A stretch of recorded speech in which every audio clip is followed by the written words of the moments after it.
இளமை படத்தில் நடித்த நடிகர் அபிநய் இன்று கல்லீரல் சிரோசிஸ் நோயால் பாதிக்கப்பட்டிருந்தார். அவர் தற்பொழுது சிகிச்சை பலனின்றி அவருடைய இல்லத்திலேயே காலமாகியிருக்கிறார். அதிகாலை 4 மணி அளவில் அவருடைய உயிர் பார்த்தோம்னால் பிரிந்திருக்கிறது.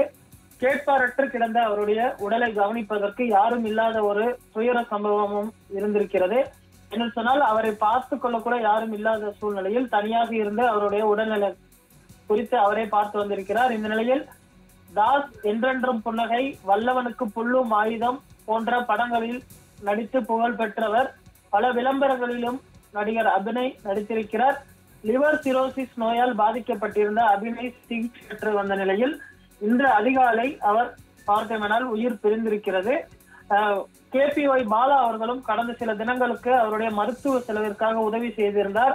கடந்த செப்டம்பர் மாதம் பாலாவின் காந்தி கண்ணாடி திரைப்படம் ரிலீஸ் ஆன போது அதன் ஆடியோ லான்ச்சுக்கு அபிநயை சிறப்பு விருந்தினராக அழைத்திருந்த பாலா அவரை மேடையேறி பேசவும் வைத்தார். நீங்க உடல்நல சரியாகி வந்ததுடன் உங்களுடன் நடிக்க வேண்டும் என்றும் நடிகர் பாலா அவர்கள் தெரிவித்திருந்ததும் குறிப்பிடத்தக்கது. தற்பொழுது இறுதி சடங்கு செய்யக்கூட ஆள் இல்லாத சோகத்தில் தற்பொழுது அவர் காலமாகியிருக்கிறார். அவருடைய உடலை எடுத்து தற்பொழுது அவருக்கு இறுதி சடங்கு யார் செய்வார்கள் என்ற ஒரு கேள்வியும் எழுந்திருக்கிறது. செல்வராகவன் இயக்கத்தில் துள்ளுவதோ இளமை படத்தில் நடித்த நடிகர் அபிநய் காலமாகி இருக்கக்கூடிய நிலையில் அவருக்கு திரைப்பிரபலங்கள் பலரும் இரங்கல் தெரிவித்து வருகின்றனர். செல்வராகவன் இயக்கத்தில் தனுஷ் நடிப்பில் கடந்த 2002ஆம் ஆண்டு வெளியான துள்ளுவதோ இளமை படத்தின் தனுஷ் நண்பராக நடித்திருந்தார் அபிநய். இதனையடுத்து சிங்கார சென்னை, ஜங்ஷன் போன்ற திரைப்படங்களிலும் அவர் ஹீரோவாக நடித்திருந்தார். அந்த படங்கள் பெரிய அளவில் சோபிக்கவில்லை. பின்னர் என்றென்ற புன்னகை, வல்லவனுக்கு புல்லும் ஆயுதம் போன்ற படங்களில் குணச்சித்திர வேடங்களில் நடித்திருந்தார். இதன் பின்னர் போக போக பட வாய்ப்புகள் குறைந்து தொடங்கியதால் ஆள் அட்ரஸே தெரியாமல் போனார். கடந்த சில மாதங்களுக்கு முன்னர் மிகவும் மெலிந்த நிலையில் ஆளே அடையாளம் தெரியாத அளவுக்கு மாறியிருந்த அபிநய் கல்லீரல் தொற்றால் பாதிக்கப்பட்டு இருப்பதாகவும் அதற்காக சிகிச்சைக்கு 28 லட்சம் தேவைப்படுவதாகவும் உதவி கோரி வீடியோ வெளியிட்டிருந்தார்.